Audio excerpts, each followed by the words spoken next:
I will say we're going to start this meeting. It is Thursday, January 29th, 2026. Karen, can you call roll?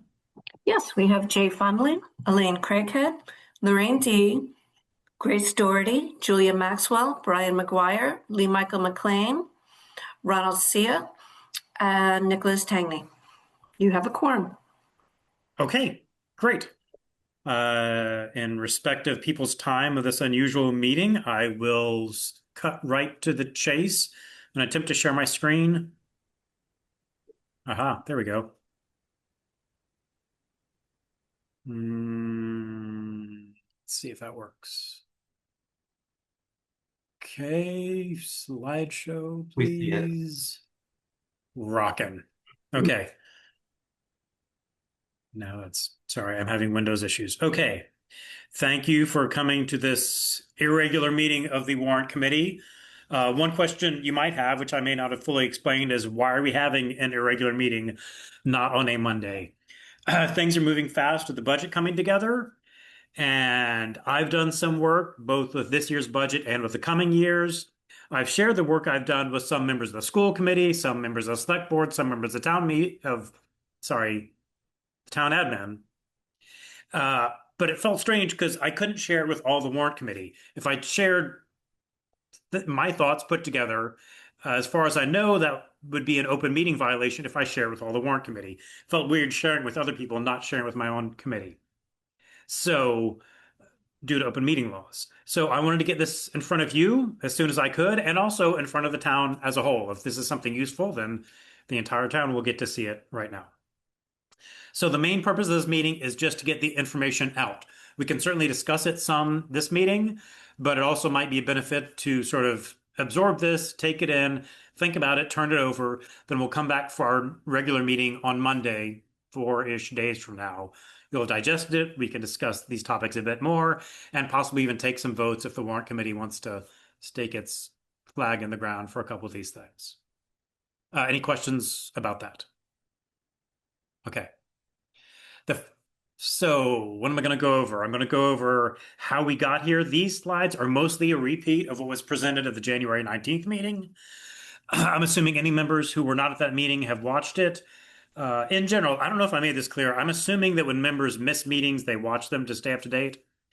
Any members of the public that are interested in this, I would recommend you see that meeting that had a more thorough discussion of the how did we get here question. The short version is that there was around the time of the override, there was a forecast done that assumed all employees, town and school, would have a 2% pay increase. And that's really not realistic. So that's how we are where we are.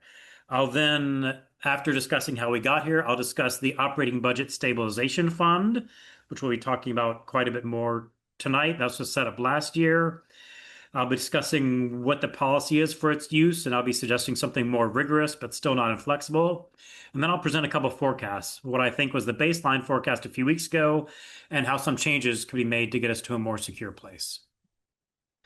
I'm going to go through the first few slides pretty quickly because, again, those are covered pretty thoroughly at our last meeting. I want to get them, so to speak, in the record here for anybody looking at it. I'll post this. Karen, you and I can work to post this on the website on the warrant committee page for anyone to look at. One slide I do want to pause on that we talked about a good bit last time is this slide on the operating budget stabilization fund. This is going over how it works. It's a fund to get us through from one override to the next without reducing services in the years when our expenses go up more than our income. So it's a bit of a busy graph. The green shows the amount that's going into the fund every year, and the yellow is the balance sheet, if you will, how much is in the fund at the end of the year. And you can see that we withdraw more and more and more each year. And so the idea is your expenses are growing faster than your revenue. You withdraw more each year until you get to the year of override, and then everything resets back to the start. Sorry, taking a drink of water. So we went over that last time. And Jay, that's a town-wide fund, right? That's not a school-specific fund.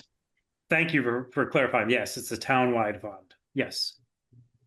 And then when I say how did we get here, what is the here? The here is now, or at least as of a couple of weeks ago, having a $2.5 million shortfall, due not entirely, but largely to two things: due to health insurance inflation going up higher than expected, and due to the schools requesting a 5.2% increase when the assumption that was baked in was a 2.5% increase. And we discussed that last week, and that it looks like a lot of school districts around the state.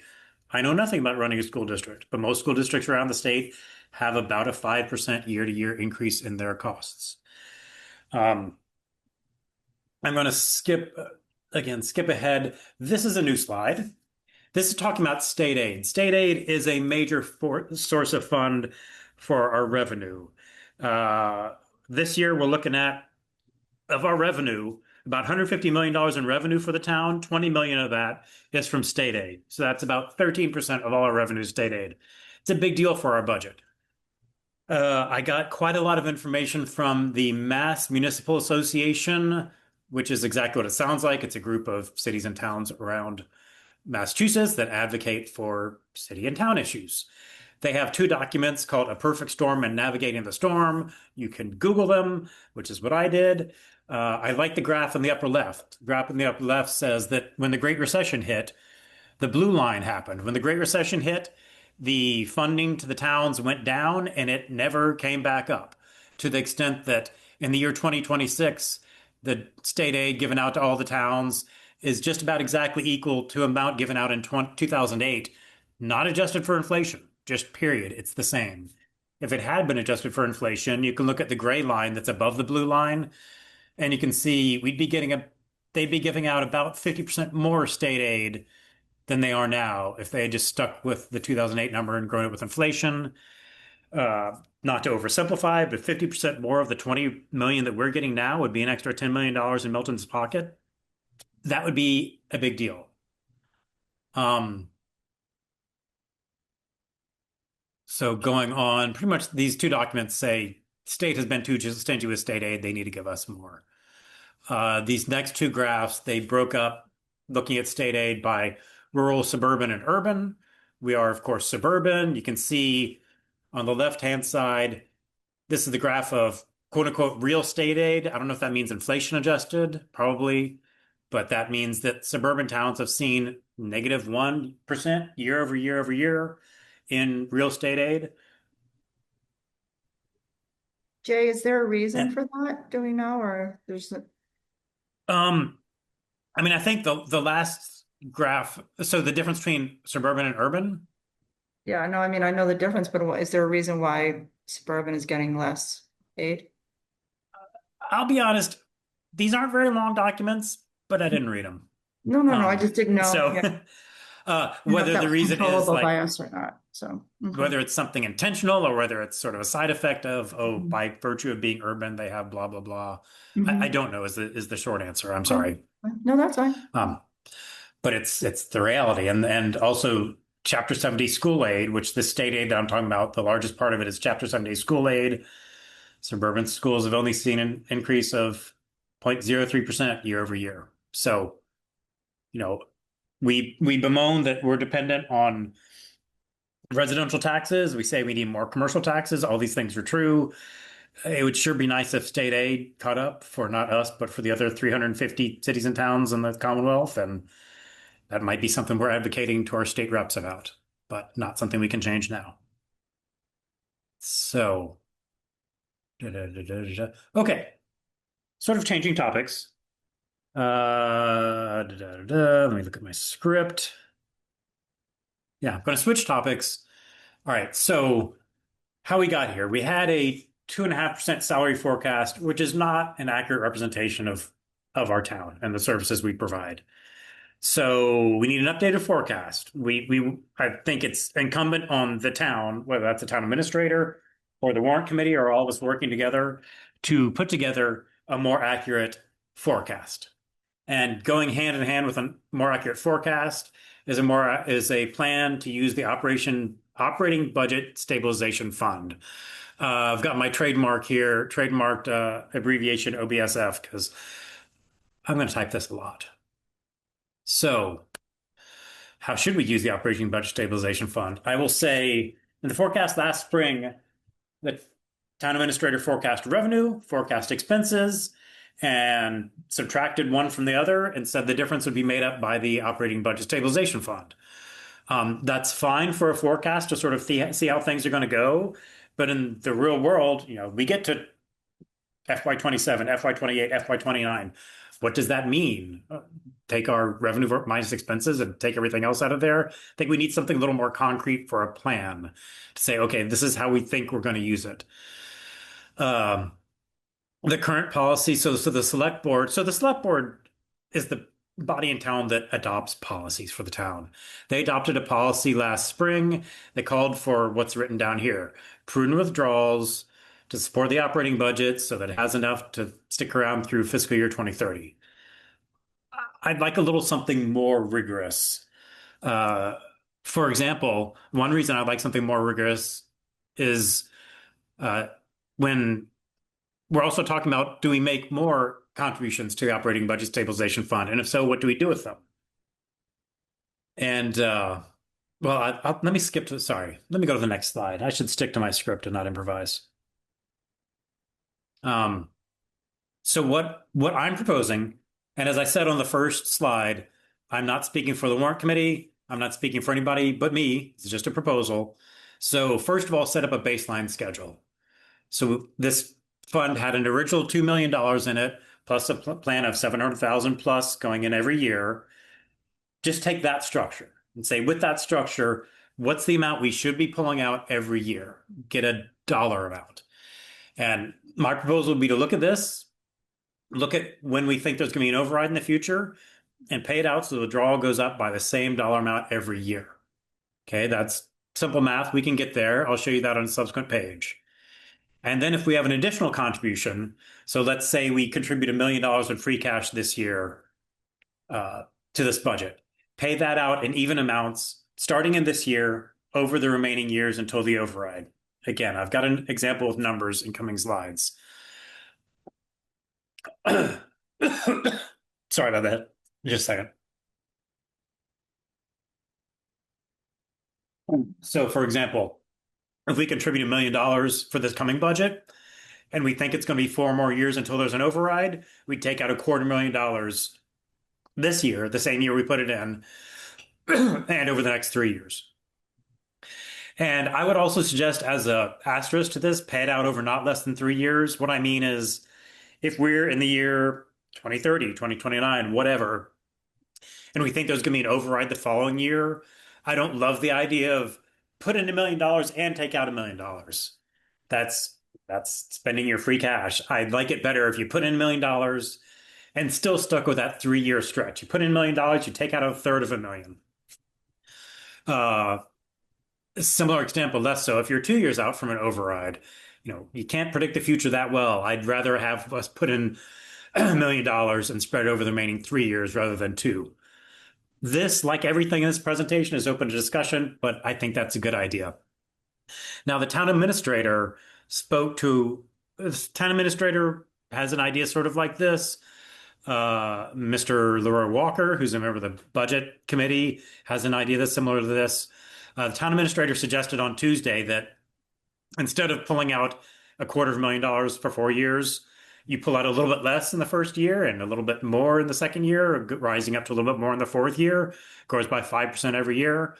That's a good idea. That's also fine. I would not fight that. That's not what I have here, just because I kept the math simple. That's also a good idea, having it grow a little bit. Assume no interest. That's just like stating my assumptions.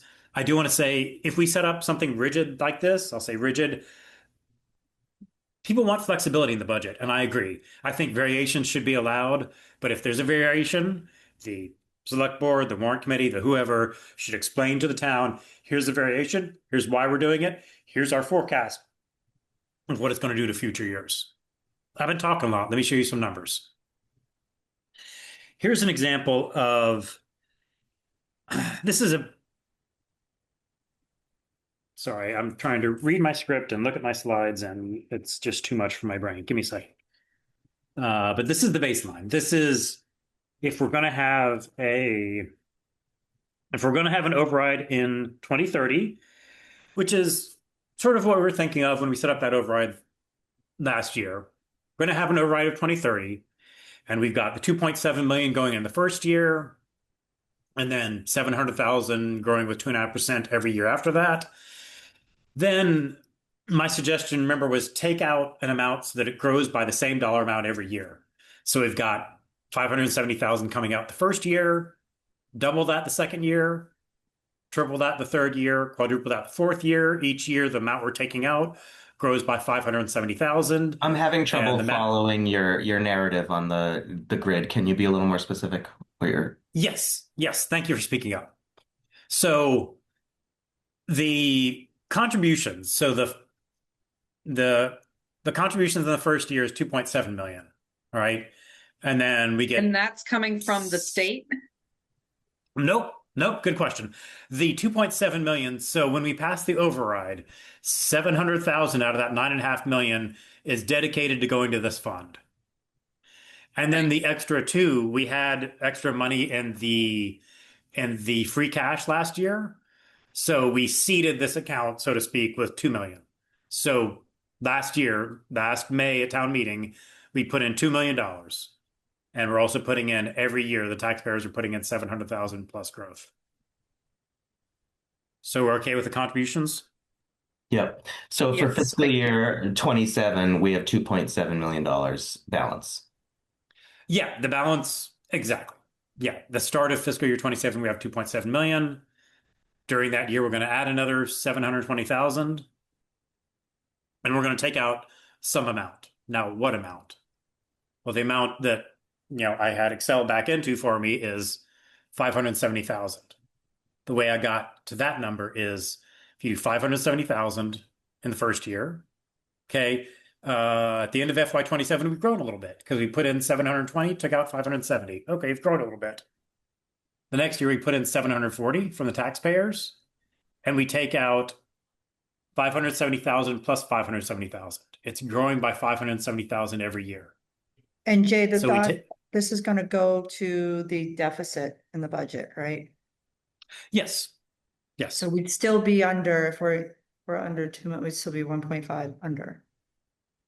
Kind of a Yeah, deficit. I'll get to how it affects the FY27 budget later. This is just sort of thinking, what's a good plan for this Mhm. policy. Mhm. Okay.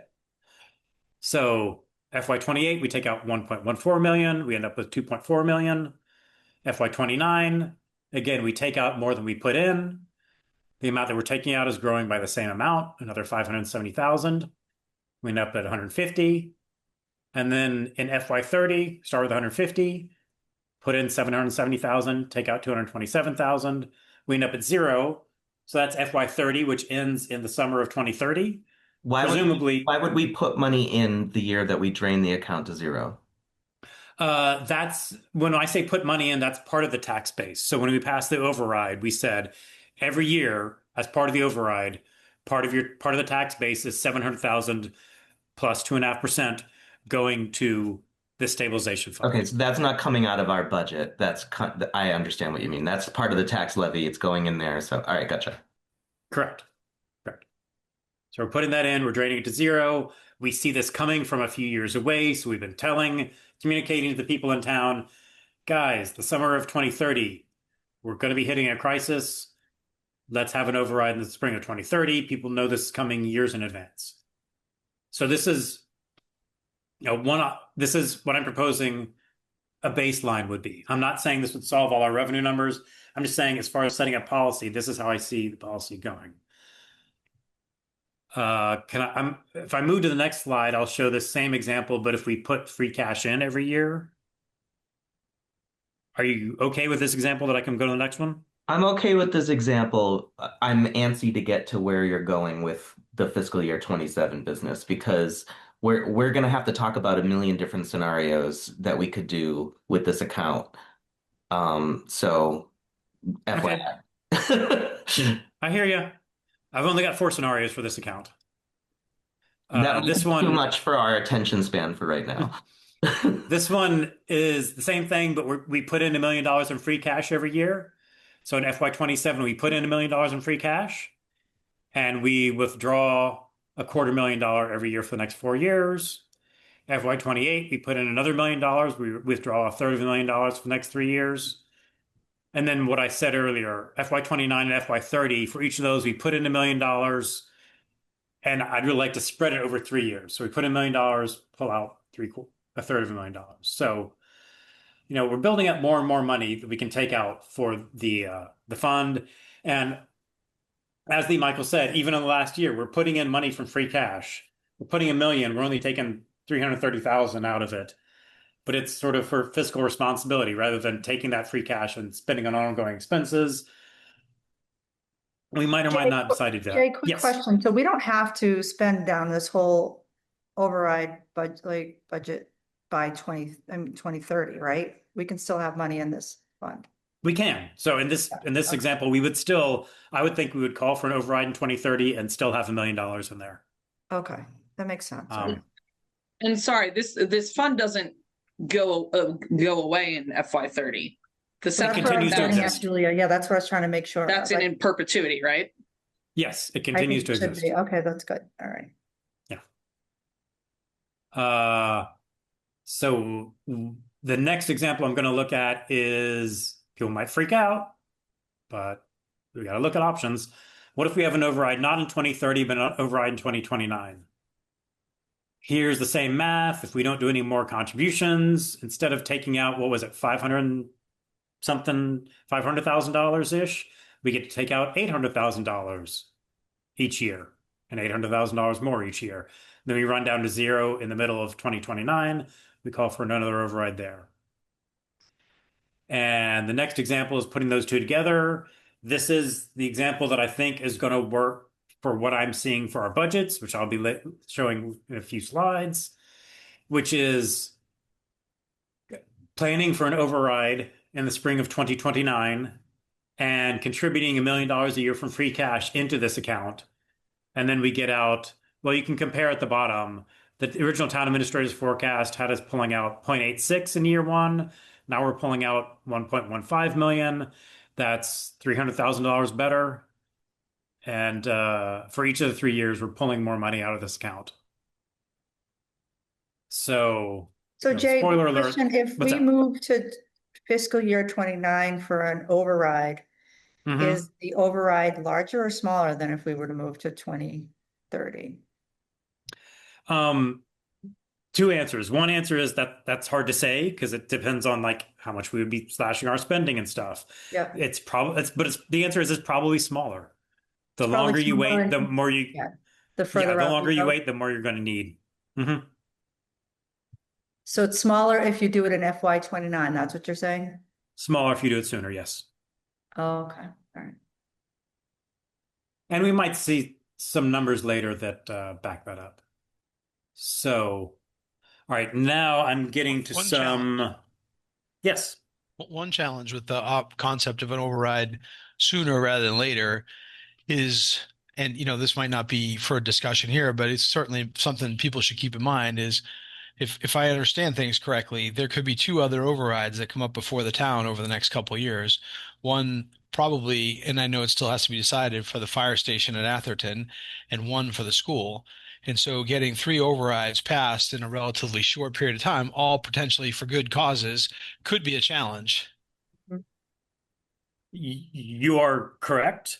I might counter that, in my imagination, not only is it an override in 2029 or 2030, but it's an override that we telegraphed 3 years earlier, 2 years earlier, 1 year early. We held the taxpayers by the hand and we brought them along saying, here's what's going to come. And as well as if Atherton is going to be coming along that time, we'll know, especially, we'll know years I ahead. totally agree that building transparency and trust, I think, is something that would, be tremendously valuable to everybody involved. I'm just saying, as we go through this, I think it's important to be transparent with everybody and not be focused just on this, that there are potential other issues that could affect the tax base of the individual taxpayers. And I think as part of building that transparency and trust, it's important to kind of just, make sure that we don't lose track of that possibility or even likelihood. You're right, and that's something we should keep in mind while looking at this budget. We've got three people looking at the Atherton work. One of those three people is a finance professor. That's not a coincidence. I want them to look at how it's going to affect our budgets and when. Um, you're very right, and if I ever forget that, keep me on top of it. You're very right. So I'm going to get into a couple multi-year forecasts. I will say that I tinkered with these forecasts a lot, probably too much. New information is coming in from the state and the town administrator weekly, if not more often. The town administrator presented some information, some budget numbers to the select board on Tuesday. I can promise you, my numbers do not match the numbers he showed on Tuesday exactly. Now, I did meet with him earlier this week, and it looks like our numbers are close enough for discussion purposes. So if you want exact numbers, look at his presentation. If you want pretty close numbers that sort of give a high level of where we're going and what we can do, I think this is good for discussion. So this is, and I know it's hard to read. There's a lot on this page. Now, again, I wanted to get this out there, get it in your mailbox, in your hands, so you can take a good look at it. These are the assumptions I'm using for what I'm calling the baseline forecast. This is where I imagine the forecast was a couple weeks ago when we had the $2.5 million shortfall. It's assuming health insurance inflation is 10%. I'm showing it here by 13%, meaning a 13% over 2026. I had to do that to get my numbers to work. I think that's because we had so many people join in addition to health insurance inflation. I'm saying that the schools are going up by 5.2%. I'm saying the towns are going up by 3.65%. And that's getting us all to a shortfall. Brian, what's up? Where are you getting 5% on school salary inflation? You're right, because I'm saying 5.2 on the right and 5% on one side. No, I Is that mean, what you're why is saying? it so high? I mean, where did that number Oh, come from? That's okay. higher than So inflation. what I'm trying to reflect is where we stood a few weeks ago. And where we stood a few weeks ago was the schools had a request that was 5.2% higher than what they got last year. The So I'm trying to wages. show, well, in general, the whole budget was 5.2% higher. Right. How So about I'm putting it, are you just doing school salaries or the well, if you budget? see the line for salaries and the line for school general expenses, I've made those both be 5.2%. So you're saying the wages, salaries for the teachers, or except mostly teachers, is going up 5.2% each year for the next 5 years? No, I'm saying that you put those two together and the school request went up by 5.2%. You So have I'm them saying, both what if, going up. If you look at this spreadsheet, and that's excessive, I would think. well, That's a different again, two questions. I have two questions on that, but okay. If salaries I needed the seems total go up 5.2%, that's what I was concerned about, is the total going up 5.2%. I didn't know how else to get there. I could have fiddled with the salary line and the general expense line to be different and get me to the total of 5.2%, but what would be the point?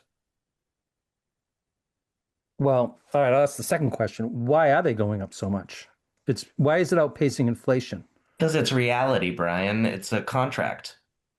They Yeah, haven't we signed a discussed that contract. last week. It's negotiated. If they increase, are you saying that they've negotiated a Well, 5.2% increase in the contract for this is what 5 we straight discussed years? last week, and I'll switch back to that slide, that I don't know what the ins and outs are of running a school district.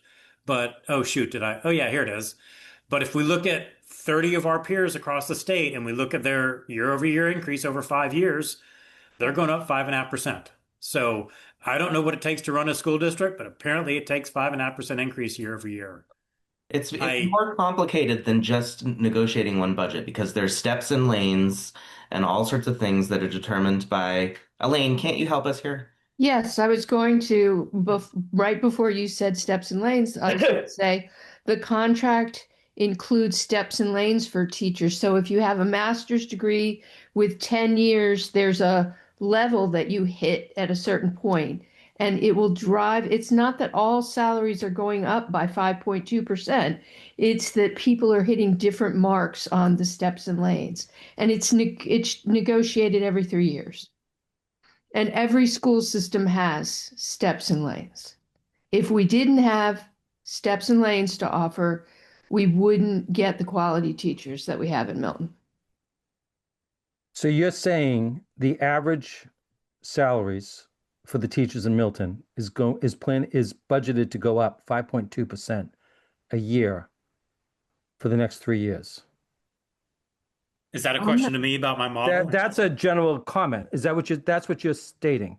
Who's the you, me? Well, I guess both of you. That average, that mean of 5.4% includes things like insurance, health insurance going up, all these different things that it costs to have employees. Cost of living Health insurance is increases. out, I think, isn't it? That's a good point. When I got this from Department of Elementary Secondary Education, I think they include health insurance, but when we look at the school budget, it doesn't include health insurance. So that's a slight difference. It also includes but- cost of living increases that are negotiated, right? Yes, there are annual cost of living increases across the board. And Right. then there are some people who will get more than that because of the steps and lanes. Right. Yeah. It's I only also have true that the 5.2% I think the 5.2% that the school department is requesting as an increase isn't all for salaries. I get 80% of their total budget is salaries, or I heard 80%. I don't know if that's exactly right, but the 5.2% is a total spend of the budget, I think, right? And so, yeah, a lot of that's probably salaries, but not, it's possible the salaries part is lower and the other expenses are higher. I don't know. In any case, I beg us to not go down this road again because I actually do. listen, no, Brian, hold on a second. The Brian, hold reality on. is that we are in the middle of the pack of the whole state of our per pupil expenditure, and we haven't really moved much over the years. So we're not out of whack from other towns. Your teacher salaries are actually in the top third. Top third compared to Pittsfield? Compared to what? Compared to the state, the entire state. Well, yeah, the state has a lot in the West and on the Milton's Cape. in the top third compared to the entire state. Right. What are you saying? You want to pay teachers what they earn in Pittsfield? Like, what is your point?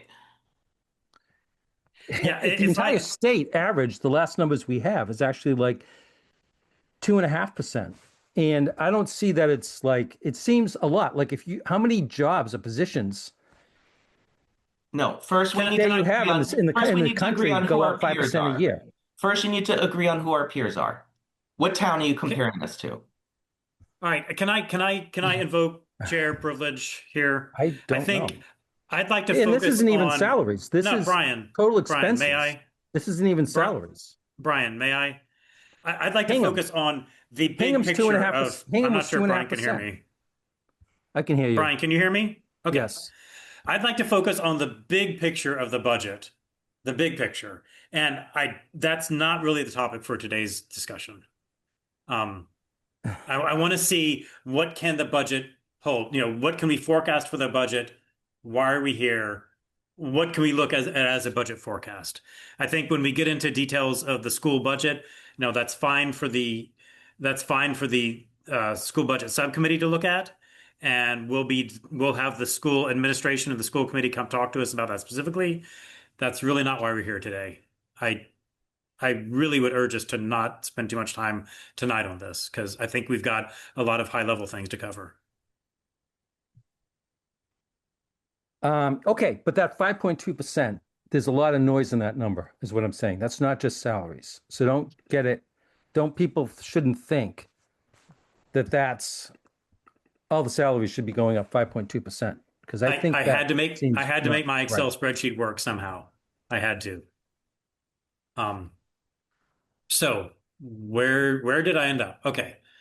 All right. School salary going up school budget going up 5.2%. Town departments budgets going up 3.7%. And health insurance going up, I'll say a lot in the first year. Again, I had to twiddle some things to make the numbers work. And then I'm looking at free cash. I'm assuming, so we have a free cash policy now, which says our goal is to have free cash of between 2 and 4% of our budget every year. So even though Amy Dexter says, I can't count on free cash till it appears, and that's true for some purposes, it does keep appearing, and our goal is for it to appear. So I'm assuming we're having about $3 million of free cash every year, and more to the point, putting $1 million into budget stabilization every year. So where would that get us? Again, this is sort of the budget as it existed 2 weeks ago with these assumptions. I got some scary numbers for you. So this is what there's a lot on this page. Again, I'm giving it to you so you can look at it. Even though there's a lot, this is my one-page summary. This is me trying to be brief. I've got the most important revenue line items at the top, but some of them collapsed into miscellaneous. Got the most important expense numbers at the bottom. And what I'm showing you here is the revenue and the expense before we use the operating budget stabilization fund. So that stabilization fund that might close some gaps from year to year, that's not being reflected here. And I know there's a lot of numbers on this page, but you can sort of eyeball every year starting in FY27, the expenses are higher than the revenue. Okay, so we got to make those up. So now I'm going to backtrack on what I said a few minutes ago. I hope you'll bear with me. I'm showing you an exhibit where instead of that structured operating budget stabilization fund that I showed you a few minutes ago, I'm just going to pretend, just for discussion purposes, what if we use the operating budget stabilization to close the gap every year? I just showed you one where the expenses are higher than revenue every year. What if we just took whatever we need out of there to close the gap? Well, you'll notice that the withdrawal is pretty high, gets higher. And what do we have at the account at the end of that year? Well, it gets negative in 28, more negative in 29, more negative in 30. This isn't going to work, is what it's showing us. It says that by the time we got to FY30, we would have a shortfall of $1 million, almost $12 million every year, and we'd be at negative 20 million. We'd be 20 million behind in funds. So what I just showed there again, Jay, sort of like the 26 and the 27 and the line by line, because I'm not sure I follow that one. Sure. I mean, I get all the red is bad, but yep. I had the revenue and the expense. Can y'all see my mouse pointer? You probably can't. Yeah, Yep. we can, yeah. Yeah. Oh, you can. Okay. So the revenue, the expense was higher than the revenue every year.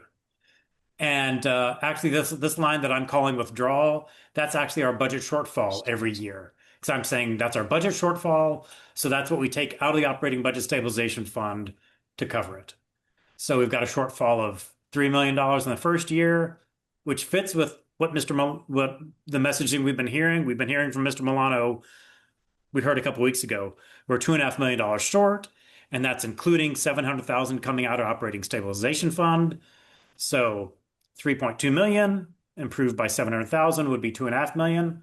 Okay, so I'm in the ballpark of where Mr. Milano says. We're $3.5 million short in the first year. We're $6 million short in the second year. We're $9 million short in the third year. And even if we keep putting $1 million of free cash into this account every year, in addition to 700,000 from the taxpayers, we're burning through it faster than we can. But realistically, in 08, we don't have that money to make up the shortfall. Right, we don't have revenue. That's the Right. issue. Yeah. don't have the So we revenue. don't- basically really- in 27. You get part of it in 28 because you have some balance at the end of 27, but not even enough to cover what you took out in 27. Exactly. Right. Exactly. So it's not working is the answer.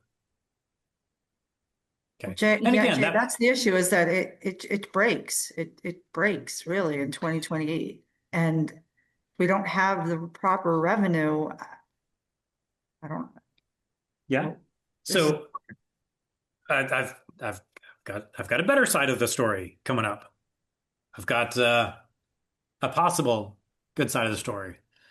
All right. So we should close this funding gap, and we should do it with realistic assumptions. I don't want to reopen the discussion from a few minutes ago, but if an assumption, if a 2.5% increase in school funding is not a realistic assumption, let's see what a realistic assumption is and do a forecast with that. One thing I think we need, and I alluded to this earlier, I think we need a plan for an override in 2029, not 2030. So in spring of 2029.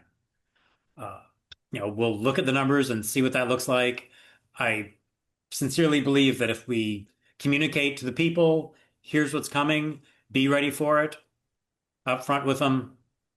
I think it can work, and I also think it has to. It's the only option we have. Jay, can I ask Another- you a question? Yes. Yes. I mean, I understand the importance of an override and that's sort of a way of getting money, but there have to be other towns that have been in this situation where they found other ways to do this. Do we know any other towns that have been able to kind of overcome this in creating some of the kind of revenue growth outside of tax increases? The short answer is No. every town is different. To some extent, you could say a lot of towns have more commercial than we do. That helps to some extent, but it doesn't solve everything. If you look at if you look at the average tax we pay, according to among our peers, we're sort of average in the average tax we pay, even though we have less commercial. So it's not necessarily a cure-all. That is a big picture question. I think it's not one that Yeah. I'm prepared to tackle No, I tonight. know. I just think that from a town perspective, we need to start thinking about, are there any other ways to create revenue in addition to increase? Because this breaks, it's already broken and then it just continues to break even if you do continue to do overrides. This is a discussion that's That's been the- going on for 30 years. There, as far as I know, there are no other ways for the town to bring in revenue. Every single time some commercial development comes up, it gets voted down by the neighborhood or the planning board or whoever. Like it's not, it's anyway.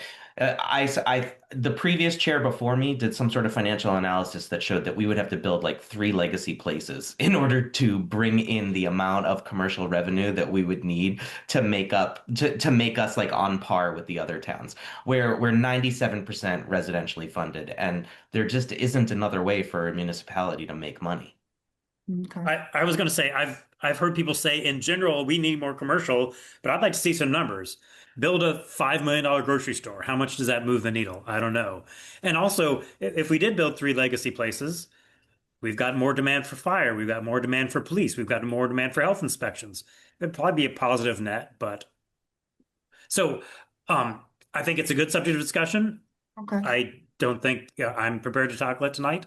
No, that's fine. So I'll give you an alternative on that if you want to hear. Shoot. You know, if you went over right now, student population's been flat for 8 years.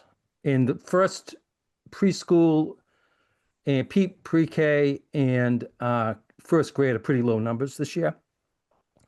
So the population's pretty flat over the last 8 years. But over that same time, like if you went over 13 years, I'll give you an example. Student population's gone up 10%. Teachers have gone up 26%. Expenditures have gone up 78%. And inflation during that time has been 50%. And a thought could be like maybe trying to save money because you're outpacing inflation. Is your And I is your certainly thought- certainly savings is part of it. I think you should. I'm sorry. What'd you say? It sounds like your idea is significantly decrease funding to the schools, right? It would be to try to control Yeah. it. Yeah. Okay. Try to Yeah, control I it. Stay, Agreed. keep in We line could with lower inflation. we could Keep in lower line the with funding to the inflation. schools by multiple millions of dollars, and it would require a ton of layoffs. That's one option. Now we need to talk about a million other options. Keep Yeah. That's one option. Yeah. We're I trying didn't to say avoid layoffs. I said So- keep it in pace with inflation. Why is that so hard? Other I people think do that it. results in companies do layoffs it. for what the school had sent out a couple weeks ago. Doesn't that What'd you result in say? layoffs? There are things that the schools are mandated by law to include that they don't get fully refunded for, like out-of-district placements and paraprofessionals needed in the classrooms and things like that. So there are things that are out of their control in terms of keeping up with inflation or Yeah. I'll just say, last year the town administrator put together a forecast that assumed a 2% to 5% increase in schools, and now we're facing laying off 25 teachers. So I'm trying to look at more realistic assumptions, which Frankly, is Dave, that's a not higher accurate. increase per Well, year. why are costs going up? Like, is the headcount going up? Are expenses going up? Elaine just explained Inflation's this. 3%. Why is it going up 5.2%? I think that's a good conversation for another night, a night that's focused on school expenses. I really want to try to get through this presentation. Headcount. I will make The the health point, insurance. Jay. We've gone through all of these health Yeah, insurance. But that's not in this number. Professionals. Jay, I will make the point that the whole reason why that number is 2.5% last year and every year before then is because people freak out when they see 5 or higher because they're like, why are we vastly exceeding, and so that number is kept artificially low, which fucks us in the end. And so we have to get beyond this, Brian. We are not funding the Milton Public Schools at an unusual rate. We are middle of the pack. We have analyzed this 20 ways. It's just we are not overspending on the schools. Go and try to figure it out and come back and tell us how we're overspending. I think this is a good discussion to have another night. This is a good discussion to have on a night when we're focused on school funding, so I would ask us to put this aside, please. Okay. Of course, the next thing I'm going to say is school funding. So shame on me. Two things, some changes that I think would help fill the gap, improve our budget forecast. One, plan for an override in 2030 that affects the way we use the operating budget stabilization fund. Two, and I will probably get some details wrong, and this is going to be a subject of discussion between the town administrator, the school committee, us, possibly the select board. The school budget is funding their circuit. What they have is called a circuit breaker stabilization fund. So their own little stabilization fund. They're funding that from their ongoing budget. I've heard 700,000. I've heard 900,000. I'm not sure what the number is, but part of their budget is funding their stabilization fund. Now, a good use of free cash is to fund stabilization funds. We use free cash to fund the various town stabilization funds. A good use of free cash is to fund this school stabilization fund. So if they're spending $900,000 out of their operating budget for the stabilization fund, I'm proposing, and Mr. Milano's proposing something similar, if not exactly the same thing, $500,000 from free cash to their circuit breaker stabilization fund instead of them spending out of their own budget. Next bullet point, it goes without saying, I think we should adopt the operating budget stabilization policy, and that I think not only this year, but every year, the Warrant Committee should present a multi-year forecast, including the assumptions. Last year, should we have presented to the town, here's our forecast. We're assuming pay goes up 2.5% each year. That might have raised some red flags. These assumptions I'm talking about, I'm going to be making some assumptions that are a little bit more optimistic than what the town makes, for example, on how our expenses grow. I think both are reasonable. If you're planning for a one-year budget and you want to make sure to not hit your budget, like let's say your property and casualty insurance can go up anywhere between 2 and 7% in a year. And usually it's 5%. It might be prudent to say, I am assuming it's going up 7% because I don't want to break that budget. But whereas I might say, okay, that's fine for 1 year. But if we're looking over multiple years and it's an average of 5%, let's use that average. Some years it'll be higher, some years it'll be lower. Now I will say, and there's a big caveat in the middle of this, is that conservative assumption is what gives us our free cash. So if I'm saying, I'm assuming we're going to have free cash, and I'm also saying, let's be not quite as conservative in our assumptions, those might come into conflict with each other. I think that's a good conversation to have with the town administrator, get his view on all this. But that's sort of one of my caveats. Final caveat, of course, is my assumption is not going to be real life. I don't know what real life will be. I just know it won't be this. But let's see what we can do. So then the next few slides are an updated assumption. All right. First, let's talk about free cash. Hey Jay, can we go back for 1 sec? Sorry. Sure. You talked about the school stabilization fund. I didn't know that individual departments in town had stabilization funds. I thought the school has trying to fund, as I recall from the presentation from the school superintendent a few weeks ago, that they were trying to fund the special education. I thought that was a stabilization fund. Yeah, they were doing that, Nick. You're right. So is this addition to that? So they're funding out of their own budget spend estimate, like a stabilization fund, and then they would have discretion over how to spend that in future years. So I don't know, that sort of troubles me. And, again, this could be something to talk about in the future, but it would seem like if they're going to fund if the town is going to fund stabilization funds to support town expenditures when there are challenges, that should be a town-wide issue or a town-wide stabilization fund and not within individual departments. And so, rather than put that in the school stabilization fund, maybe that should be a larger contribution to the operating budget stabilization fund that could be spread across the town as appropriate in a given year. Just something that occurred to me as you were going through the numbers. I wanted to get Sure. off my chest. I think that is a good conversation. That is a good topic for tonight and or Monday night after people have digested this. I will say that the school has, I'm not, forgive me if I'm misspeaking. They have several rotating funds, rolling funds, something like that. But this is one of them. This is the Circuit Breaker Stabilization Fund. Every year they spend a certain amount on special ed, they submit it to the state, and the next year they get the money. And that money goes into this account, and they pull out of this account to do whatever they like. One thing I should say, the school committee wanted me to be very precise in saying, when I'm saying they're contributing to the circuit breaker fund, what they're actually doing is pulling out less. Now, to me, pulling out less, contributing worked out the same mathematically, but they like speaking precisely. But back to your point, yes, they do have this fund. It is entirely under their control. So they want to build it up so that they can, this is one of the funds that a couple of years ago, when things hit the fan, they reached into this fund and pulled all the money out of it to help cover the problems. So the schools are saying, right now this fund has zero. The $1 million that was in this fund a couple of years ago saved our bacon. Let's build it back up. Right. And I understand that. So one question might be, if we're going to put in $500,000, do we put it in this fund that is entirely under control of the school committee? Or do we put it in the fund that was established last year called the Special Education Reserve Fund that is under the control of both the school committee and the select board? That's a question. I don't have the answer to that. I don't. That's a question. But they definitely have the two funds, one for special education and one for general expenditures.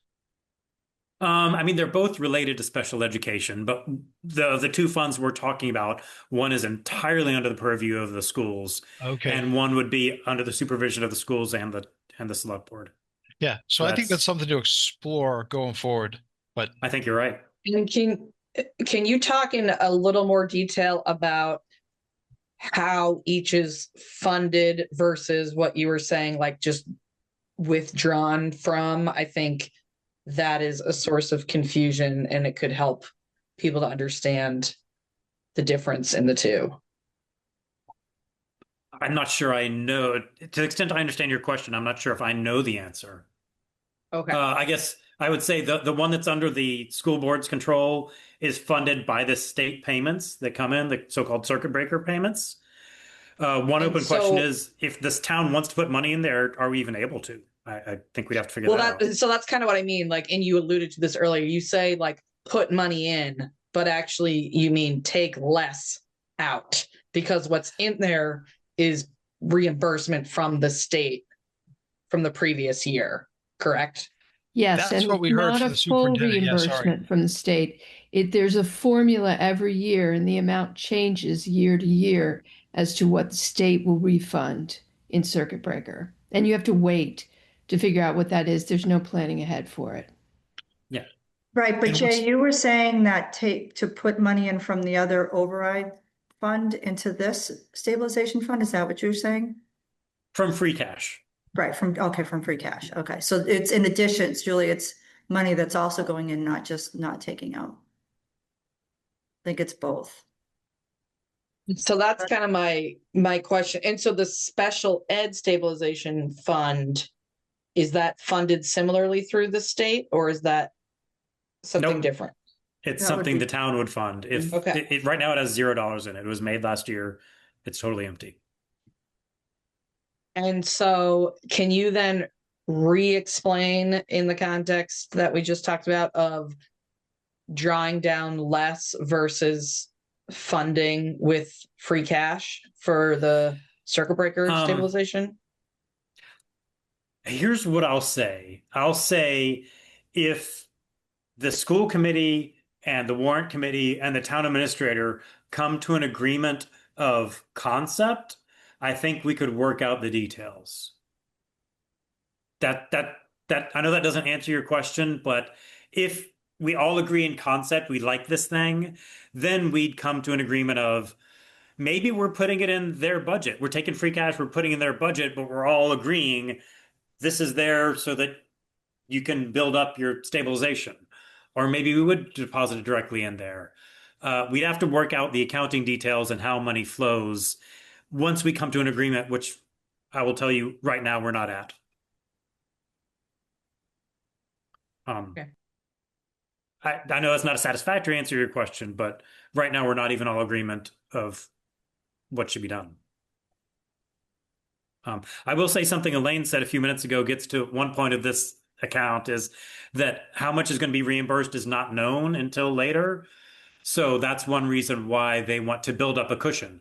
I mean, every year they're taking in 3.5 million and spending 3.5 million from this account. So if they're expecting to spend 3.5 million from this account, but the state says, no, we're reimbursing you at a lower rate this year, it's only 3 million. That's why they want to have a cushion. And I think that's a very good argument.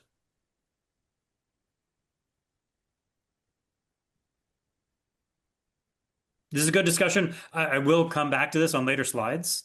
So keep your thoughts in mind. Okay.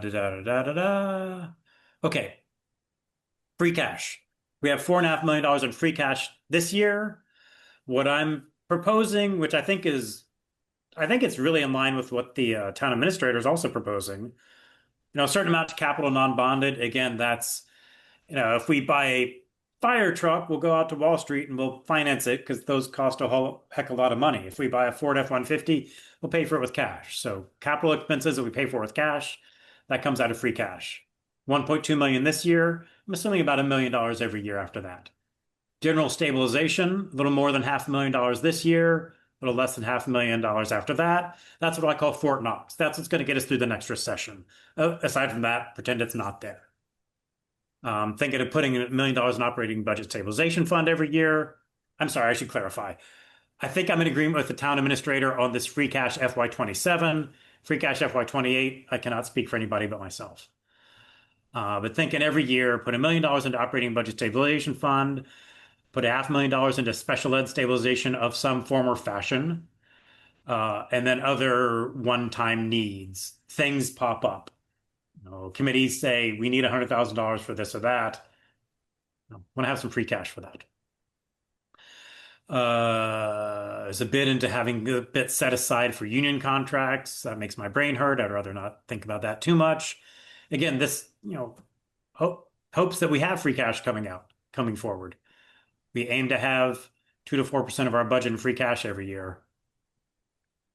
We may or may not. But going forward, all right, what do I have next? This is where I'm walking through step by step. So previously, my previous example had an FY27 deficit of about 3.2. Again, that's before using the operating budget stabilization fund. So if we were going to use 700,000 of that, we would have had a deficit of 2.5. So before the operating budget stabilization fund, we were looking at a deficit of 3.2 million. And then through FY29, when all is said and done, we'd be about $4.5 million in the hole. So I made various changes in assumptions. I mean, me changing an assumption is sort of like me waving a magic wand and making money appear.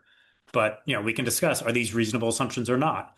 Now, new growth. I discussed this with the town administrator this week. Again, any errors are mine, not his. He thinks there's a possibility it'll go up. I asked him about 1.4 million. He said, that sounds pretty high. He'll be talking to the assessors. Pretty much, we have 40Bs this year that are being built. We're going to be taxing them. That's going to lead to our new growth. So I'm looking at $1.25 million in new growth this year, then $1 million beyond that. So that gives us $250,000. And over 3 years, that's $250,000 3 times. Okay. Local receipts. The town administrator is being very conservative, assuming a 1% annual increase. There are times to be conservative, but I'd rather be sort of middle of the road. Between 2017 to 2022, local receipts went up by about 3%. Now, when I say local receipts, I mean the tax on your cars, And I mean meals taxes, those are the big ones. Since 2022, we've done even better than this. So I'm still a little bit conservative, but I think realistic. That improves our numbers, as you can see. Indirect costs, that's related to healthcare costs. It's costs that are paid for through the water and sewer bills, including some healthcare. I said bump that up a little bit if healthcare is going up. It's a tiny, tiny bit. Chapter 78, we got the governor's budget just this past week. And we know that Chapter 70 aid, which is the biggest aid, it's related to schools, that went up by 2.5%. And the town administrator is assuming 1% lately. Well, was assuming 1% every year. That's conservative. In recent years, we've been high above 2%. So what I've got for my assumptions is that it's going up by 2.5% this year, which is a fact. I'm sorry, that's in the governor's budget. We still have to wait for the House and the Senate to weigh in. I'm assuming they're not going to lower that. So 2.5%. I'm assuming 2.5% ongoing.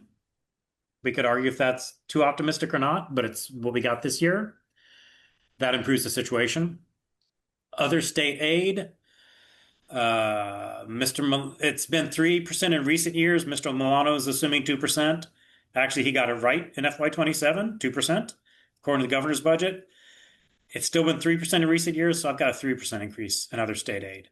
So these are my assumptions regarding revenue.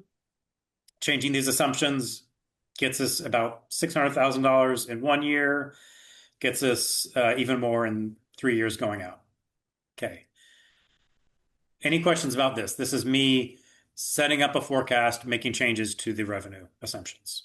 I'm missing something, but does that mean that the deficit drops from $8 million to $1 million? Am I seeing that wrong? Say again? Does that mean that with these less conservative assumptions, the deficit drops from $8 million in 2030 or 29 to $1 million in 29? Or am I? Or is it? Yeah, good question.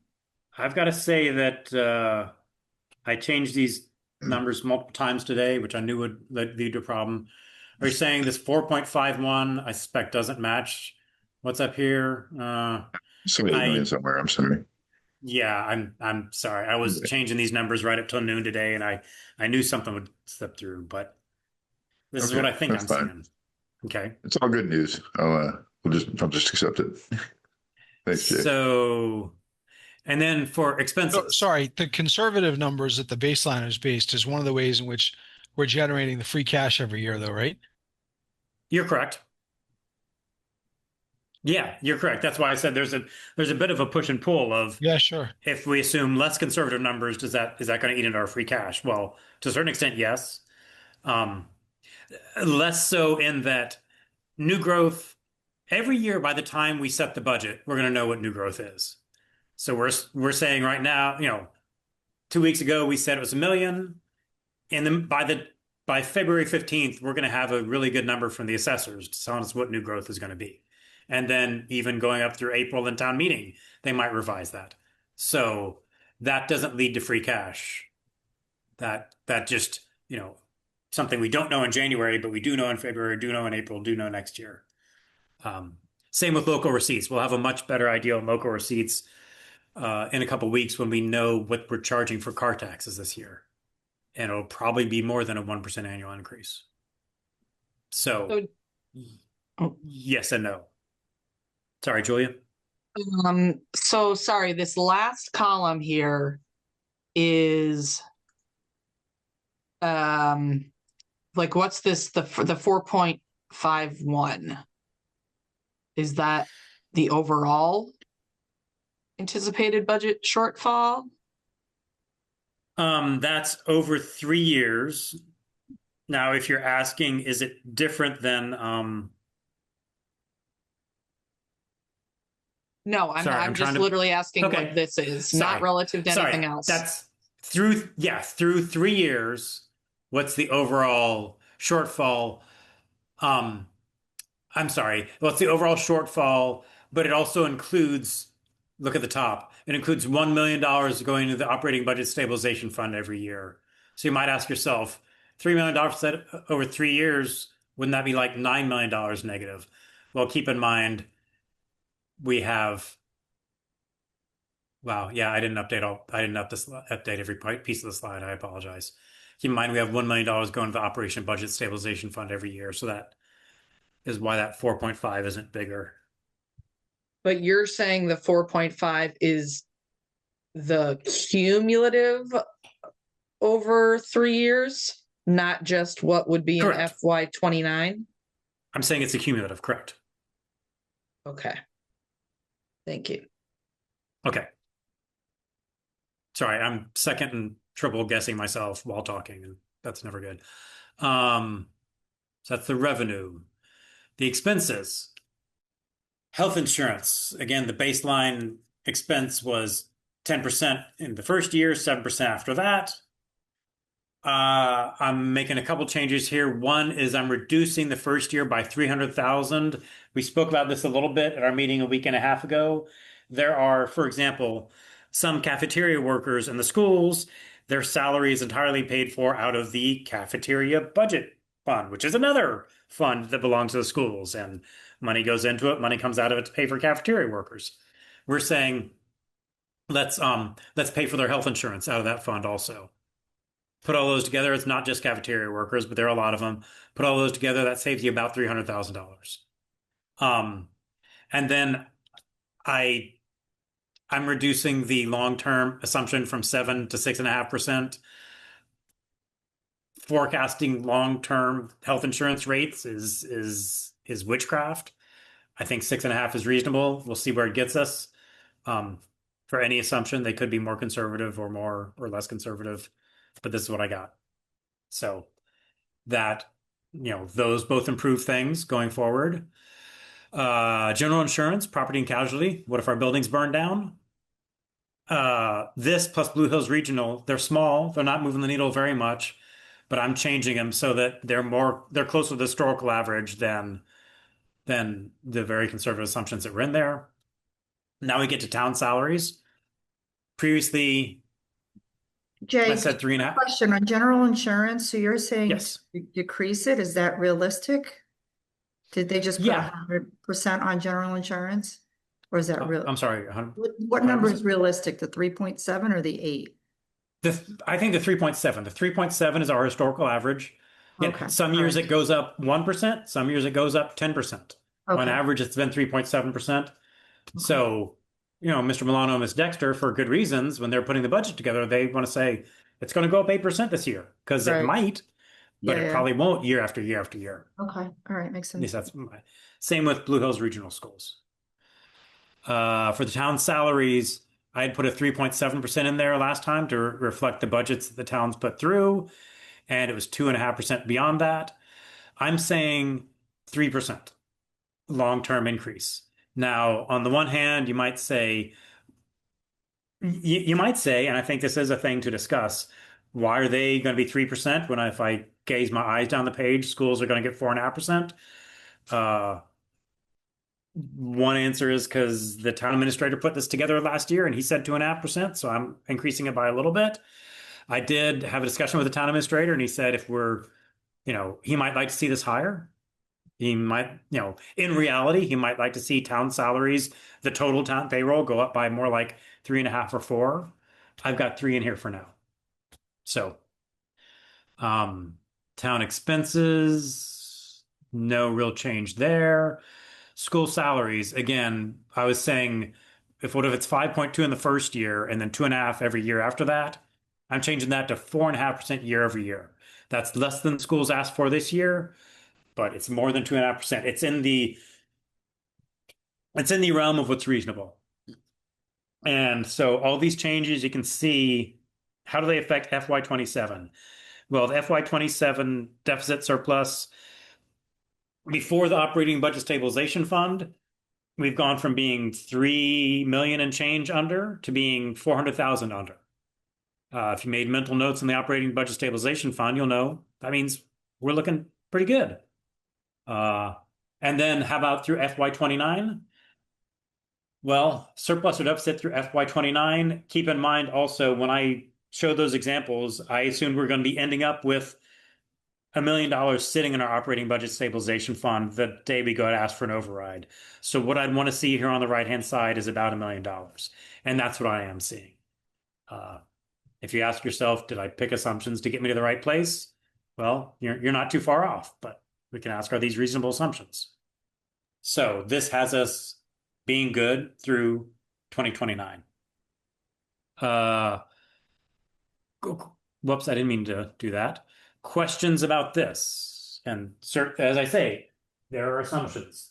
There could be different assumptions, So but your assumptions, you would have to go back to Mr. Milano and confirm that they would agree with these. That would be the next step? Good. I mean, I like the Good approach question. because it keeps us in less of a deficit. Mhm. And as long as it feels reasonable and they feel like that makes sense. I think the point is reasonable is the key word. I think we want to say to Mr. Milano, to the school administration, to the school committee, to the select board, get their opinion.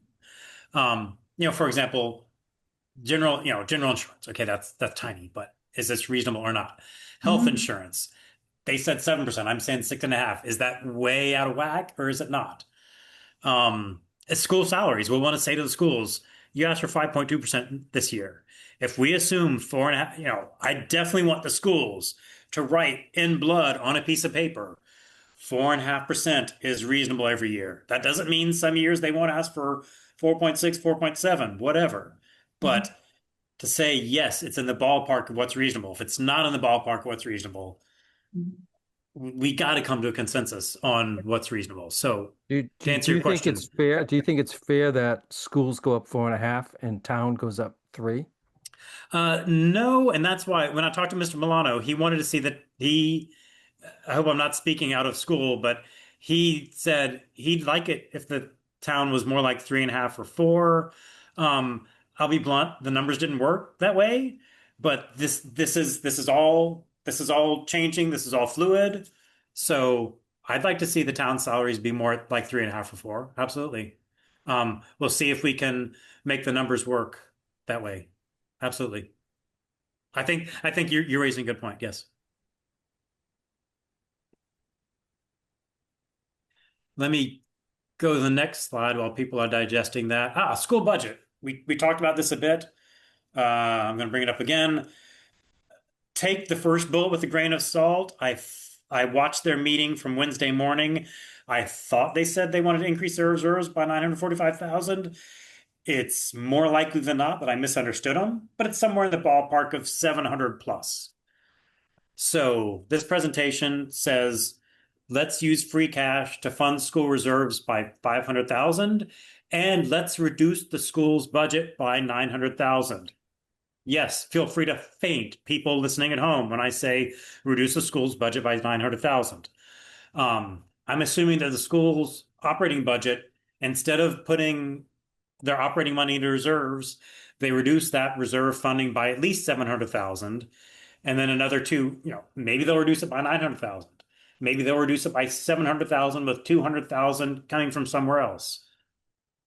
We can't tell them what to do with their budget. We can only tell them how big it is. I would like to be clear about one thing, and just stepping back a second. I've had discussions with members of the school committee. I've watched their meetings. They've watched our meetings. It's less that we're disagreeing and more that we're sort of speaking a different language and having a hard time communicating. So we're going to have some meetings next week and hopefully hammer this out. I will say that from listening to their meeting on Wednesday morning, I got the impression that they were thinking they would get $500,000 from free cash for their reserves, and they would also contribute $700,000 more to their reserves. Speaking for myself, only as one individual who is 1/15 of the warrant committee, I think this proposal is or, not and. I think it's if they agree not to put $700,000 into their reserve account, then the town will put $500,000 of free cash in there. But it's not if they put $700,000 in there, we will also put $500,000 in there so they get a 1.2 million in there. That's as with everything in this presentation, I'm open to being convinced. My word is not law, but I think it's they fund the reserve with their ongoing account, which is not what I'm suggesting, or they don't, and we fund it with our free cash, but not both. And if they, well, I don't want to assume the worst. I think there's just communication issues, and we'll work those out. I spit out a lot of words right there. Do you have questions? So, not to put too fine a point on it, what I'm proposing is reduce the school's request by 900,000, and almost all of that is coming out of money that they are putting in their savings account, and therefore they don't have to lay off teachers, just to be blunt. I'm not promising that. I'm not saying that's what will happen. I don't want the headline in the Milton Times to say Warrant Committee Chair promises there will be no layoffs. I'm just saying that's the sort of solution that I'm hoping to work towards. I'll skip I forward think a that little makes bit. sense. I think that makes sense. I still not entirely clear on the difference between their reserve fund and the special education reserve fund. I thought that so I would like to understand the differences between those two reserve funds more carefully. I think on the superintendent's presentation a few weeks ago, a month ago, the spending plan that they had for the special education reserve fund made a lot of sense, and it would create more, I thought, discipline in their planning purposes going forward. This other reserve fund for the school, I'm not sure I understand. I tend to agree generally with what you outlined here, but I would like to understand that more. As would I, but good point. Lee Michael? The what do you forecast the impact to be on the budget next year if the schools reduce their reserve fund contributions by 700 to 900K? And I think that's one point of disconnect between, on the one hand, there's myself and Mr. Milano. On the other hand, there's a school committee. What the school committee has said, and I respect this concern, is they've said, don't quote me on this, but they've said we want to put aside $700,000 for the next 5 years, so we build up $3.5 million. And they've said, if the town bails us out with free cash this year, what are we going to do next year? As we all know, you can't depend on free cash. So if the town bails us out this year, next year we're going to have to come up with that $700,000. My response to that would be, no. We'll give you $500,000 this year, and just like all the other stabilization accounts in town, if we have free cash next year, we'll contribute another $500,000 next year. If we don't, we won't. And I think that's a disconnect between where I hear the school committee is they're less comfortable with that than I am. They want to put in $700,000 for 5 years to get to $3.5 million. They're very determined on that. And I'd say pull that back a little bit. Let us fund it with free cash in the years when we have free cash. And if we have a lean year, you don't get it. it. Because we're going to have to pull back on the budget stabilization fund in order to meet the gap for this year. So we're going to have to do it on on the town side and the non-town or the school side, whatever we call it. When you said pull back, you mean expected sooner override, or you mean something different? I mean, we're not going to be able to contribute as much to a stabilization fund as we were expecting because we have a shortfall that we weren't expecting. We're going to have to come up with the money. We're going to have to come up with money somewhere to close the gap. Well, I said in our last meeting, we're sort of free cash rich and we're budget poor. Mm-hmm. So, rich being a relative term, we do have enough money to put this year in free cash. We can put $1 million into the operating budget stabilization account. We can put $600,000 into the general account. We can put $500,000 into this. So we are sort of free cash rich. I may not be following you. I was thinking about the budget stabilization fund that we set up. Okay. And, my assumption is that the end story here is that we're going to have to contribute less to it than we were planning to contribute all along, or that's not the right word.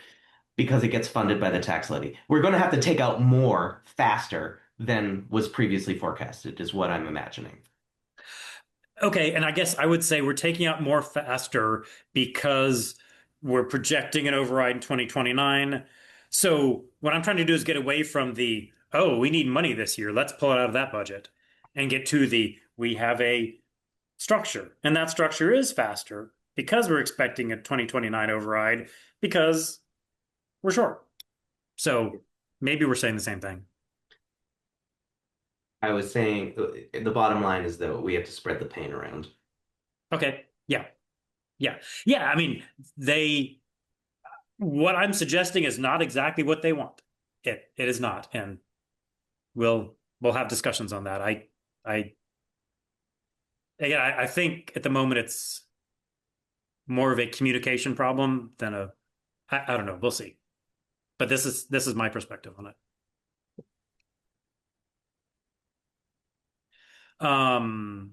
Again, another detailed slide with the forecast, so you can look at all the details when you want.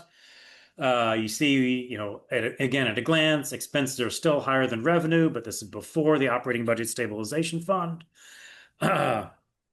Once we use the operating budget stabilization fund, here's the shortfall from the previous slide. And then we had that operating budget stabilization fund proposed schedule. We've actually got an excess this year. Again, my predictions aren't even good enough to last until the next 2 months. I'm not saying we're going to have an excess when we go to town meeting in May. If we do, we'll figure out what to do. That's not a problem to worry about. We got a little bit of a shortfall in 28 and 29. If you add up the excess in 27 and the shortfalls in the next 2 years, we still end up positive. So if this is reality, I'm feeling good about it. Now, my model is not reality, but it's pointing in a good direction, I think. What's next? Oh, okay. Circling back, I just showed you a positive picture. Does that mean we don't need to plan for an override in FY29? I've got 4 examples here. FY30, let's be conservative and say, well, we're going to put $1 million in this year. Mr. Milano once said, I think it's a good idea. I think it's going to happen. So let's say we only put in $1 million this year, or we put in $1 million every year. Those are the top 2. And you can see, we got a bunch of shortfalls. But if we plan for an override in FY29, even if we're only able to put in $1 million this year, we've still got a shortfall, but it's a whole lot better than we had in those previous 2 examples. And as I just showed, if we are able to put in $1 million every year, we come out pretty good. So Jay, the when one I look, Jay, the one you have for FY30, that's the best Yes. scenario here with the $1 million contribution. when you say best, So, well, the top because one? you don't know the one at the bottom. Oh, okay. Sorry. I'm sorry. Oh, Is that a you know what? That's a typo? typo. That's a Yeah. typo. That's a typo. Good catch. You win the gold star. Yeah, No, the I'm bottom not one trying should to, I was say hoping that was right. That's the bottom one should say FY29. Thank you. The bottom one should say after FY29? Bottom Yes, because scenario. if you look at the columns, the Okay. bottom scenario should say FY29 with $1 million contribution. Oh, Not the bottom comment, but the bottom quarter. yep. Okay. All right. Okay. Yeah. So I was going to say you could push it out. Didn't. Okay. All right. Yeah. Appreciate the thought. Oh, this is an update to reflect the actual governor's budget. The slide probably isn't appropriate because I actually reflected the governor's budget in previous slides. So put that aside. Some red flags. Healthcare inflation, unpredictable. 7%, 6.5%, 10%. The world does not know. We don't know. We don't know what it'll be this coming year. We don't know what it'll be the next 3 years. State aid, also unpredictable. We can hope that the Mass Municipal Association works with our legislators to their motto is they want $351 million for 351 communities. It's a catchy slogan. I don't know. It's unpredictable. I think we were reasonably cautious, but who knows? This gets to something Brian pointed out, that 3% down pay increase may not be prudent. If we don't want to be laying off librarians and things like that, not filling police officer positions, etc. Maybe that should be higher. And also, I was assuming free cash would appear. It may not. Da da da da da. Da. Here's a little takeaway. Again, I'm not trying to spread. What's the opposite of spreading panic? I'm not trying to spread hope. I never would be accused of spreading hope. But the short version of how to close this FY27 gap a couple weeks ago is 2.5 million. As we talked about a week and a half ago, the Cunningham Collicott Library work, for reasons unrelated, they're going to be financing that a year later. That's not a long-term savings, but it's a right now savings of $200,000. We get an extra $200,000 of state aid. Okay, we're $400,000 better already. The health insurance, what I was talking about like lunch workers getting their health insurance paid for by that fund. That's another $300,000. We, deciding body on the right-hand side, who has to decide this? The school and the town administrators, I think, are the ones who have to decide that. And then we get to, let's plan for an override in FY29 and plan for how we're going to use the operating budget stabilization fund. I think the deciding body is the select board. I mean, nobody's going to write an ink. We shall have an override in 3 years. That's not a thing you do, but you plan for it. I think that's the select board with the advice of the town budget committee, and I think also with the advice of the warrant committee. I think they'd like to hear what we think about this. And reducing the school's request by $900,000. As I said, I think that can be done with minimal pain, but that's not, it's not for me to say for sure. And who's going to decide on that? All involved parties. It's best when all involved parties come together and agree on a budget. And then the last two, you could say they're me waving my magic wand and saying more money is going to appear, but we actually will learn by the middle of February what's a good example, what's a good estimate for new growth, what's a good estimate for local receipts. I think what we're seeing here is reasonable estimates, gets us from a $2 million deficit to a zero deficit. Again, I'm not trying to spread unrealistic hope. There's a lot of details that need to be hammered out between the school committee, the town administrator, us, Ms. Dexter, the select board. But at a high level, I at least see a path. This is one possible path to close the gap. So who's going to be doing what? The school committee will have a meeting on February 4th. That's next week? And I would propose to them, say yes to accepting $500,000 in stabilization free cash funding in return for reducing your spending on the budget reserve by $700,000 more. Say yes to that. Might need more discussion, because I believe that's not where they are now. The select board, they're meeting in about a week and a half. Select board, adopt this policy on operating budget stabilization fund and plan for an override in 3 years and use the operation budget stabilization fund appropriate to that. That's not going to be easy.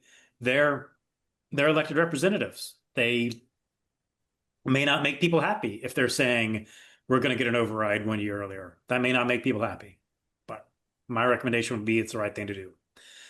The town administrator and the town assessors, before the middle of February, get more information on car taxes. I believe the car tax bills are sent out like right around now, so we have a good idea of what the local receipts are going to be, and the town assessors are going to give us a new growth forecast in the next couple of weeks. And then action for the warrant committee. One reason I wanted to bring this up tonight is maybe we'll want to take a vote to give some guidance to our fellows in town.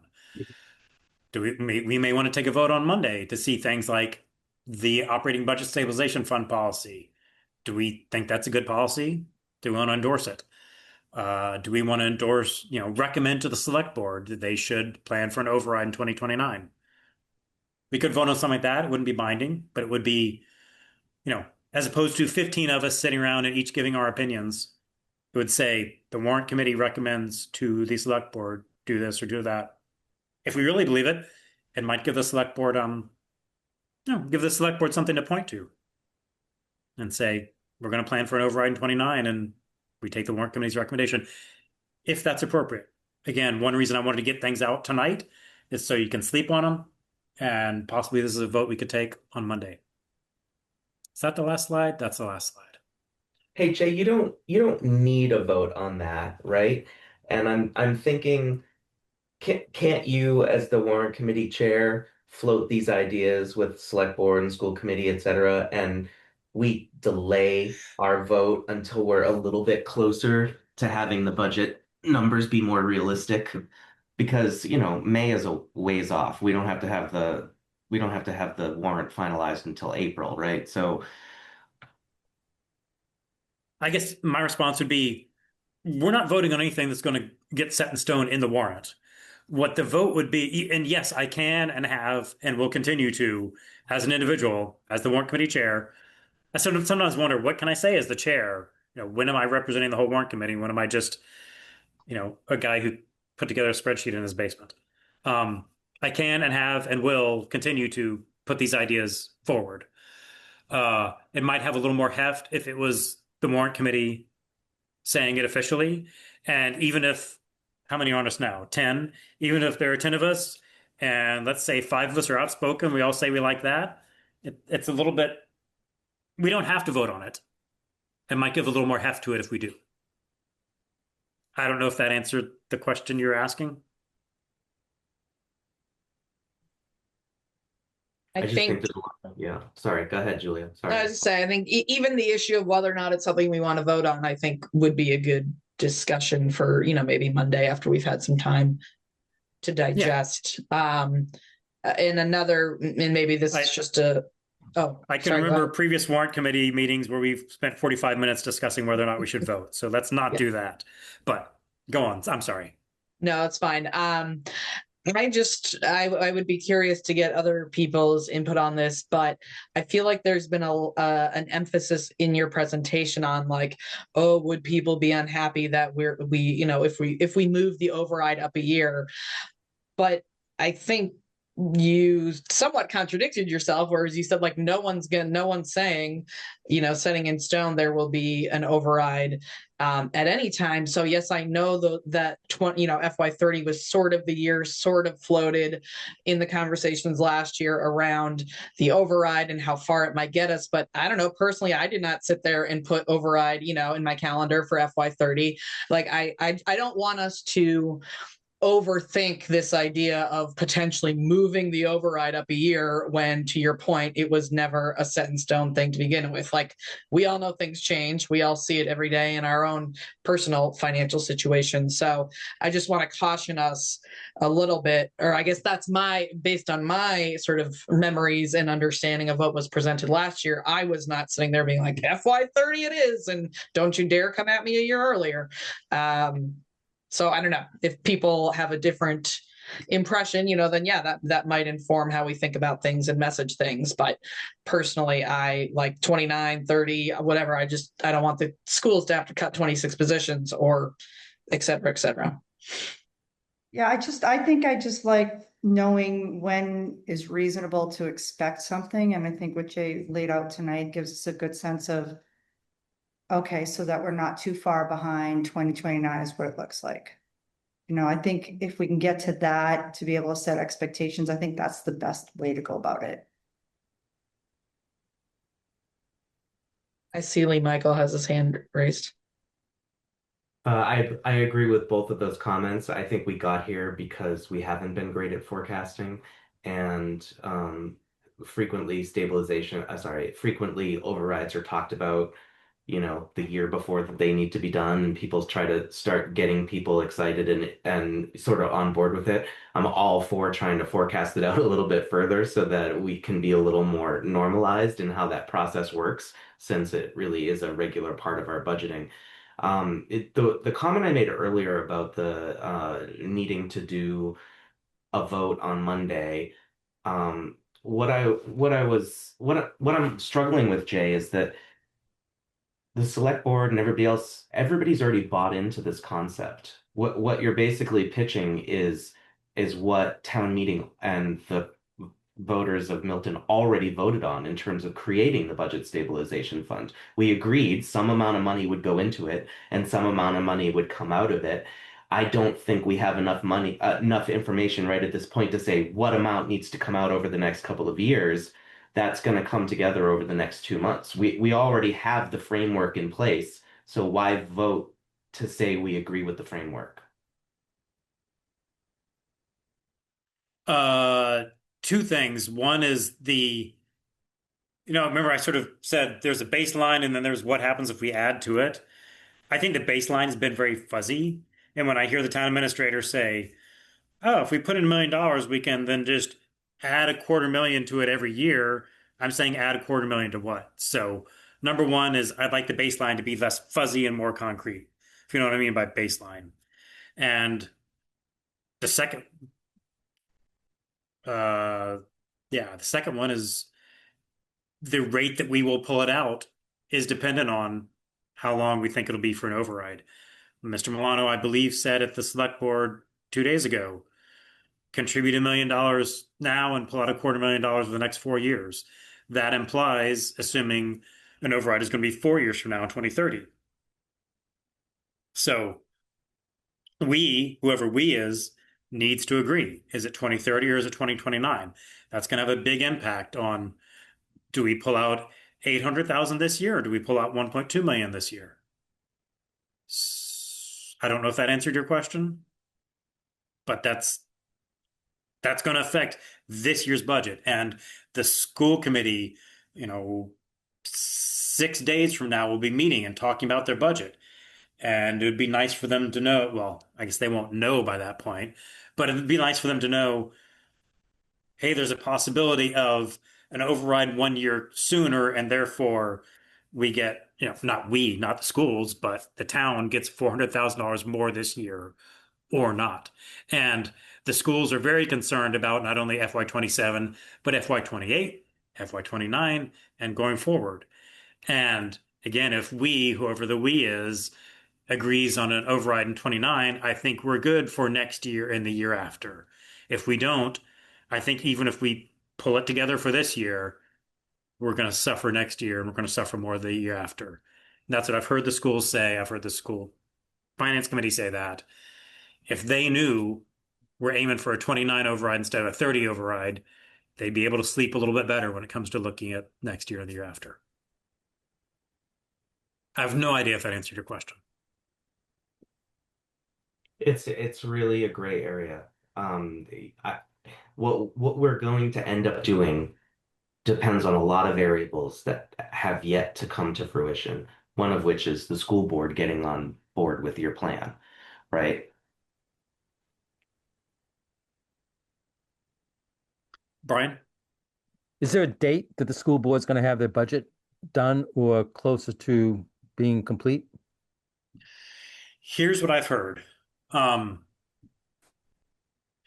They want to know where things stand before February break, mid to late February.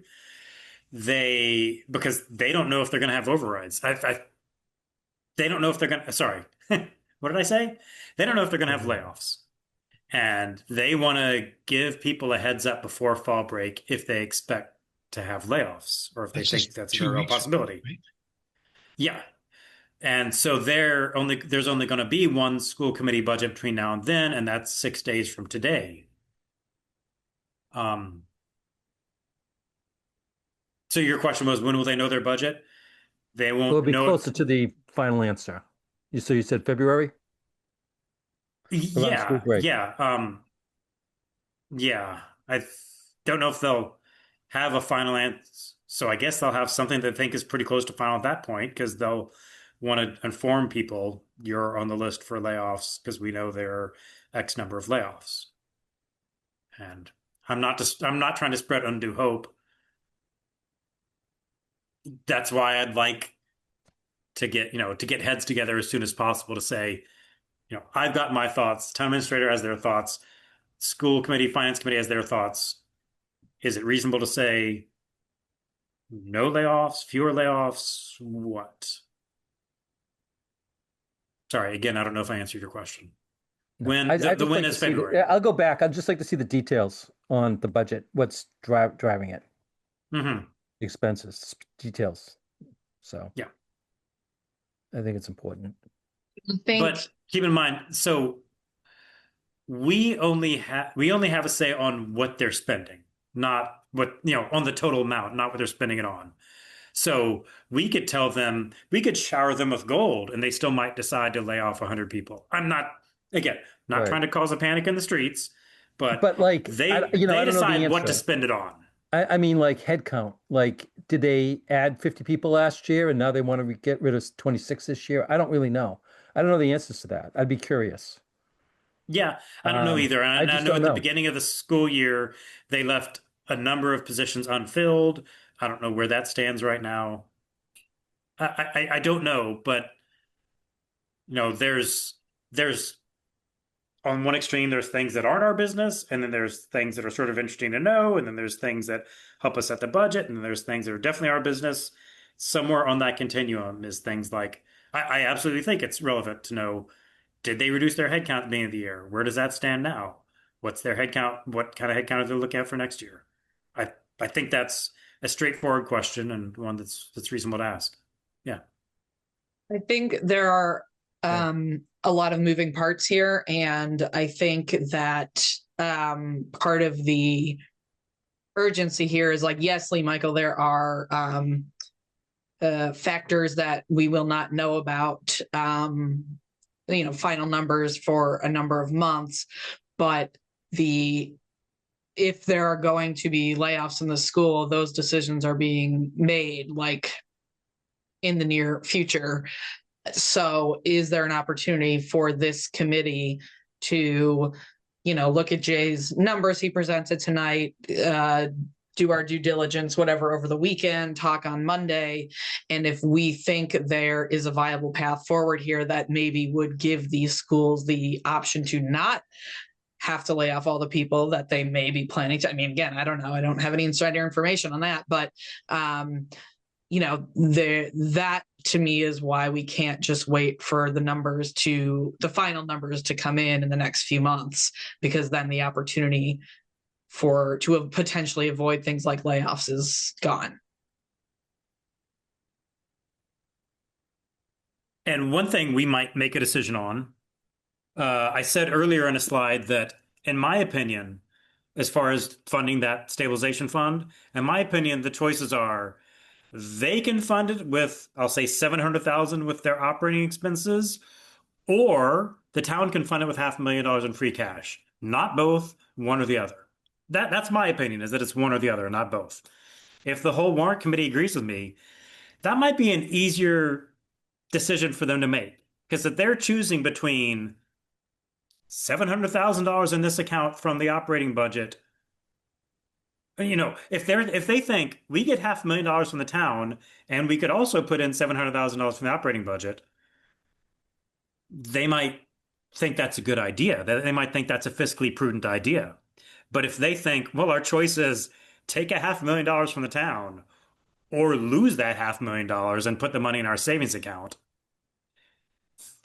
that might lead them towards agreeing with us, that they should take the stabilization money from the town and use their operating budget for operations.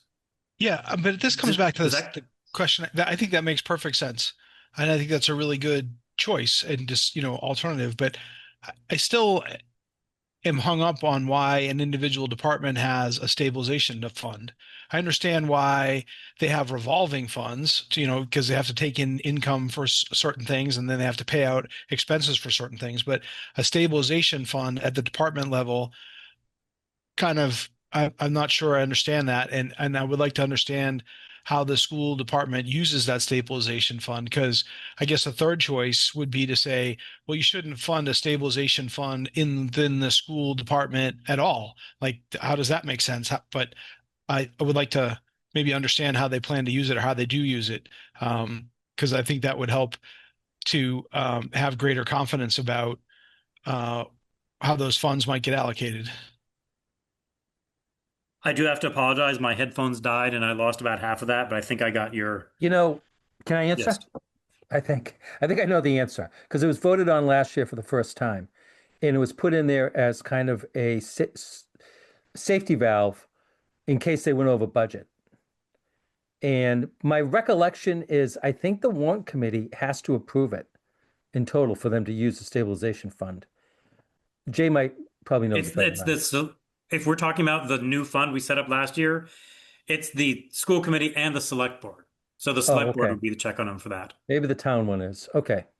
Is but they have to vote on it. So if they get unforeseen expenses in a given year and they go over budget, they use this funds to pay those funds, those bills. That was the idea. Yeah. Because they kept, well, right, to for issues like this, I guess. Yeah. Okay. Or I don't know, other things. So if that's how they use it and that's the purpose and that's how funds can get spent out of it, then I think that's okay. And I support the way Jay funded the choice that I think makes sense to present. Yeah, I was being a little vague on do we give the $500,000 to their account that they totally control or this new account that is controlled by them as a select board. I'm purposely being a little vague about what that is. I don't know if that'll be a deal breaker or what.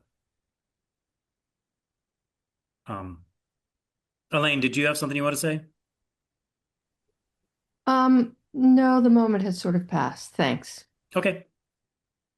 I think this has been a good discussion. I think we have things to talk about on Monday. It's 10 minutes till 9. On Monday, I think we'll be talking about the police budget. Lorraine, I'll put you on the spot. Are we gonna be talking about the capital budget on Monday?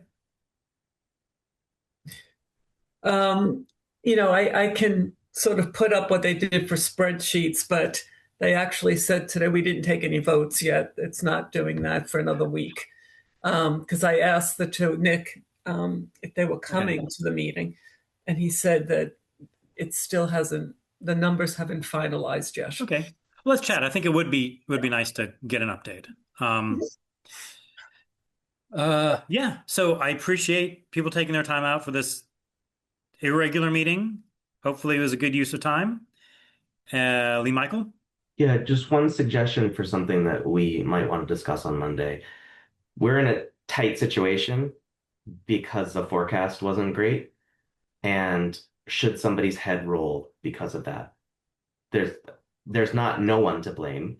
Somebody, somehow this happened. Everybody signed on to whatever spreadsheet was out there and everybody voted for it. But we're gonna have to now sell this plan to town meeting. And when we go to them and say, I kind of think the warrant committee is going to have to come out with a strongly worded statement that says, we shouldn't be in this situation today. We are in it because people made mistakes, and those people are either no longer in their positions or somebody shouldn't be in their position anymore. I have a couple thoughts on that. We can discuss it on Monday. I just want to. Okay. I would go back to what Julia said, which is one harm is that there was not a robust discussion of this last year, but one benefit is there was not a robust discussion of this last year, and maybe people aren't thinking that it's going to be an override on 2030. And, a lot can be forgiven if things get worked out. If what I proposed or something close to it smooths everything out, if there are no layoffs, which I'm not promising, but if there are no layoffs, things get smoothed out. We plan for an override in 2029. I think that could lead to a lot of things being forgiven. Still, I think you're right. Get up, warrant committee say, here's what wasn't planned last year, and here's what we are communicating this year. And we had a giant override last year and came up $2 million short this year, and this is why.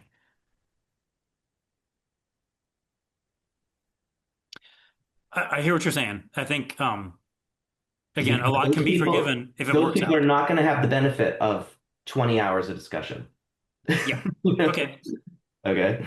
So just something to think about. Okay. Any other discussion? We will meet again on Monday. Motion to adjourn? Motion to adjourn. Wave if you want to adjourn. Bye. Good night. Bye. Right. Bye.